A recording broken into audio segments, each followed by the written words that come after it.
అరే సువార్త చెప్తే రాయితీలు పోతాయి, సువార్త చెప్తే తిడతారా, సువార్త చెప్తే డౌన్ చేసి మాట్లాడతారా, సువార్త చెప్తే కులం తక్కువ వాళ్ళ చూస్తారా, సువార్త చెప్తే రకరకాలు చూస్తారా, ఇంత ప్రెజర్, ఇంత ఒత్తిడి మీద పడిపోద్దిరా అన్నప్పుడు, ఆ ఒత్తిడి అంతా మన మీద పడిపోయినప్పుడు మనం కృంగిపోమంట. ఎందుకో తెలుసా? మనకు ఒక శక్తి ఉంది. ఆ శక్తి అని చెప్పండి, పరిశుద్ధాత్మ. వాళ్ళు మనల్ని నిందిస్తుంటే మనకు నవ్వు వస్తుంటుంది. వాళ్ళు మన ఉద్యోగాల్లో మనల్ని ఇబ్బంది పెడుతుంటే వాళ్ళని దీవించాలనిపిస్తుంది. వాళ్ళ సువార్తను బట్టి మనల్ని ఎటకారం చేస్తుంటే ఆ సువార్త నిన్ను రక్షించును గాక అనాలనిపిస్తుంది.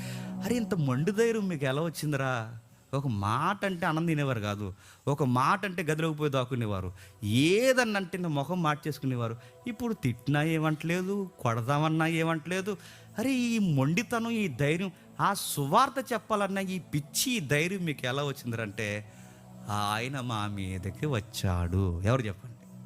పరిశుద్ధాత్మ. అంటే పరిశుద్ధాత్ముడు మన మీదకి వస్తే సాక్షిగా ఉంటాం.